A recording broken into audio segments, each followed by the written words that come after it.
Joining us now is NFL media analytics expert Cynthia Frelund. Cynthia, thanks for taking the time to be on with us. So good to see you. Great to see you. I live in Southern California, and I just got caught in what can only be described as a torrential downpour. So taking the dog out. So excuse my wet hair, but it was wild. Oh my gosh, in California, nonetheless. And here we are in Buffalo, where we're getting text messages that say it's going to change. The weather's going to change today at 4 o'clock from 40s to gusty winds and snow. So, you know what? We feel you over here in Western New York. Cynthia, I know you did a mock draft ahead of free agency. I hear there is another one coming out soon this week. So do you want to tell us about who you think the Bills should pick at number 27 in your latest mock draft that's going to come out? So I, too, agree that a running back doesn't necessarily make sense. And even though I like Bijan Robinson and think he is the most dynamic back in this draft, I actually gave the Bills Cam Smith, who, to me, getting a lot of depth in the secondary, especially since the secondary is an area where there was a lot of injuries last season. And by the way, this is a team that uses 5 or more defensive backs over 90% of the time. I know Leslie Frazier is not going to be calling the plays this year, but I don't necessarily anticipate that to change too much.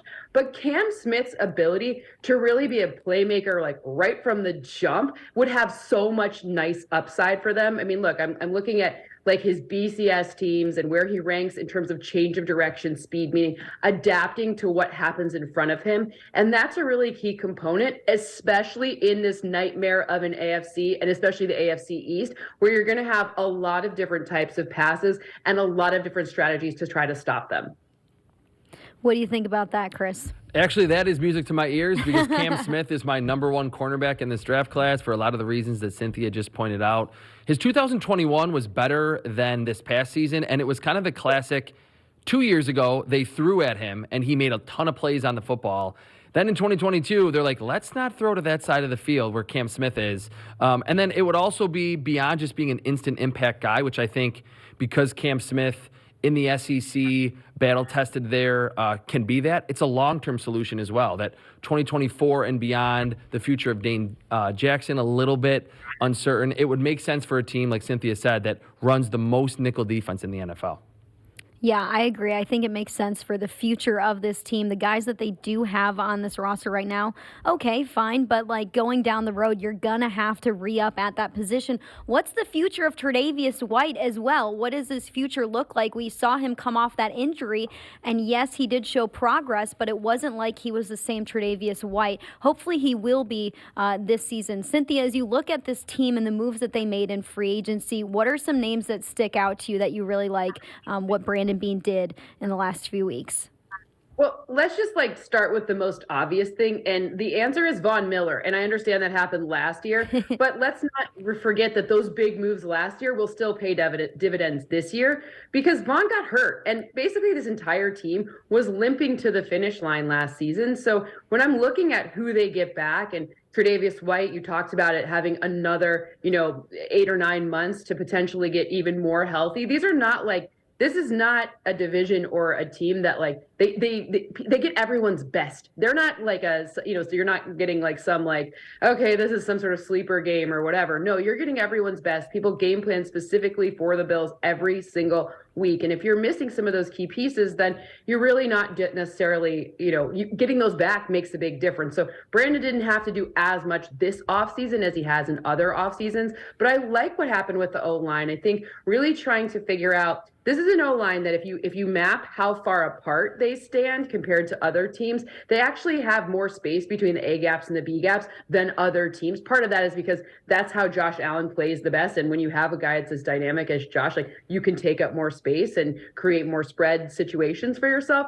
Awesome. Love all of that. So I like the fit there, really creates a lot of upside and cleared the right amount of cap to bring people back. But the number one move, and look, again, we're rolling it back, Jordan Poyer. Bring him back. Now you have Micah Hyde, of course, coming back as well. So that 2 safety situation, we've seen how dynamic they've been for years. So at the end of the day, It doesn't necessarily need to be a slew of new names. It can be the guys that they really believe in coming back. And continuity is a huge deal. So keeping your guys together, that will help optimize for a quicker, once training camp starts and then preseason, where hopefully I'll get to hang out with you guys and we can see them kind of start to gel. Maybe they probably won't play in games, let's be clear, but we'll start to see them gel in terms of practice, and then they can hit the ground running, because this is a team and a division. Like I just think that AFC East is a nightmare, and it got worse this offseason. So they're going to need to hit the ground running, and bringing back their same players creates that chemistry faster. All right, perfect segue, because I wanted to stay in the AFC East. You mentioned that it's become more of a nightmare division. Mm-hmm. We haven't gotten the Aaron Rodgers to the Jets official trade coming down. Hopefully it happens soon. Boring. I'm sick of it. I want it to happen, but it does seem like it will happen. I know you have a bunch of models that look ahead to the future that are predictive. What does Aaron Rodgers do to the Jets' win total? And just maybe more of a general question, too, just overall what they can do offensively with Aaron Rodgers as opposed to Zach Wilson or some other quarterback that they could ultimately have. Well, I always want to start with the trenches because it's so important. And the left tackle position, a couple years ago, they drafted Mekhi Becton. And in the past 2 seasons, he's played a total of 48 snaps. So the first thing that needs to happen is they need to really figure out how to shore up that O-line. And that seems like something they'll be selecting for in the draft based on all of the other moves that they've made this offseason. Maybe they could take a pass rush or whatever. But at the end of the day, they'll probably end up to be in the market for a left tackle. And maybe, Mekhi Becton allegedly coming back, but I don't know if I trust that or not. I hope he's healthy, but, just for the human sake, but it seems dicey. But Aaron Rodgers is probably, of these offseason moves, you can do it in terms of win total. The number ends up being right around 6. So just to give you an idea, a regular quarterback's around 4.5. Josh Allen, Patrick Mahomes, Joe Burrow, they're right up there at 6. Aaron Rodgers, right up there with them, right around 6. It's a fractional points of a win total of a game that distinguishes between the two. Remember, this is your 2-time back-to-back MVP in a season where COVID seasons or whatever he wants to call it. But at the end of the day, he is a needle mover. This leverage is, they talk, it was annoying. I will admit it. It was a little annoying to, I'm talking about him every 5 minutes during free agency, but he is one of those players that has earned that right based on how he's played. And there are very few Aaron Rodgerses in the world, and there are a lot more guys who are average. So he has earned the right for us to be talking about him this much, but again, that doesn't make it not annoying.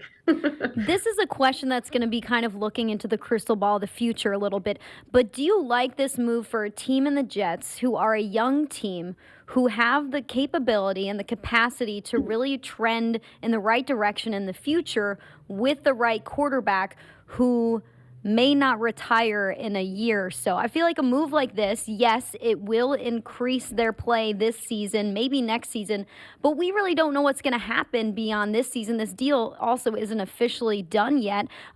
So how do you view a move like this with a team that is so young and has really done a great job in the draft in the last few years? And you kind of look at these salaries that are going to be coming up in the next few years when you're going to have to start to pay these younger players, and you may still not have your answer at quarterback in 3 years from now, depending on what happens with Aaron Rodgers and the rest of his future as an NFL quarterback. Well, you also have to kind of look at the life cycle of where the coaches are in their trajectories, because remember, a lot of that job has changed a lot. I'm not saying something that's controversial here. There's been a lot of different Jets coaches in the past years, right? So when I'm looking to see, sometimes you have to figure it out for now. They have done a nice job of drafting. They have a lot of nice pieces, but it doesn't appear that they got Zach Wilson right, at least not yet. I would think that the idea here is that you bring in Aaron Rodgers and maybe have him mentor a Zach Wilson who had a lot of promise, and potentially with a new offensive scheme and maybe even an O-line that could help him out, things would be a little bit better. But at the end of the day, I think they're kind of saying that's a problem for future us. Let's go get some wins now. Let's make this a destination. And by the way, the world is changing. Look back at now colleges with NIL and all these things. The way that the guys are viewing where they go to school and the transfer portal and all that stuff, the allure of New York City will have additional marketing dollars that we don't know how it's all gonna like net out necessarily. Like maybe the additional stuff will become more exciting for a guy who's used to making a lot of money. I don't know. Like the NIL stuff, I'm curious to see how that strategically plays out in the future. So I think they're punting that problem for that's a problem for future Jets, not current Jets. Speaking of another AFC East opponent that I think is very much thinking about today and this season, the Miami Dolphins. You mentioned what a really top-tier quarterback, an elite quarterback can do from a win total perspective. What about Jalen Ramsey going to the Miami Dolphins, a elite-level corner that's still in the prime of his career?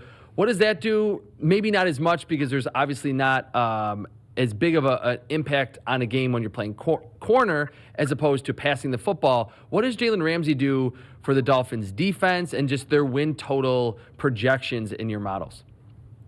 Well, you've got to understand how to stop. Like third down needs to be like if there's one place to sort of start, it's basically what happens on obvious passing downs. I just say third down in that case, right?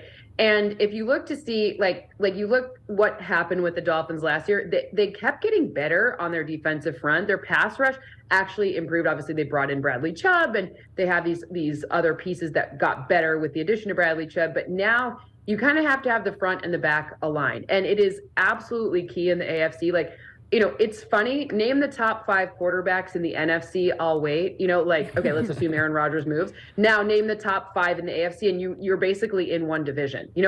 So the reality is it becomes even more crucial that you get those lockdown, shutdown, whatever you want to call them, corners in that space, or you create it with your safeties, corners, and defensive backs as a whole. They took the strategy of bringing Jalen Ramsey back to the state of Florida for a number of reasons, but not the least of which is that, that was their strategy. Their safeties aren't as strong, so they're trying to build from the corners in. It's just a strategy play for the way that their defense operates, and also available assets in the marketplace. You can't go out and create a Jordan and Micah situation from nowhere. So it was available assets in the marketplace that were achievable for them, and that trade was achievable for them.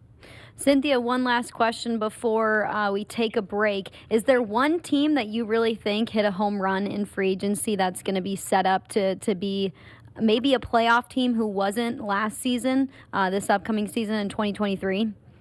Yeah, it's crazy to say this because I, never would think I would say this, but number one, Aaron Rodgers leaving the NFC North makes it really great for everyone else. Number two, the Bills and the Lions are now friends because of, last year there was some help at the stadium and everything. But I think that because of not panicking and doing weird things and remaking their secondary, because I think the Lions did a nice job of remaking their secondary, I think that the Lions actually might have a chance to make to the postseason. I'm not saying they're going to win a game because in my lifetime they haven't done that, but they're I'm from Michigan, so that's why I have to say that. But I actually think that the Lions did a really nice job. I also think that NFC South is achievable too. I think both the Panthers and the Falcons have something interesting going on. We'll have to see what ultimately nets out at the quarterback position. But to me, if you want to be a higher probability to make it to the postseason, you know what you got to do? You got to move your team to the NFC. That's the real answer. Yeah, you're right. That's what you got to do. Easier said than done. Oh my gosh. Thank you so much, Cynthia. We appreciate all your expertise on free agency and the Buffalo Bills. Thanks for hanging out with us. Yeah, thanks for having me, guys.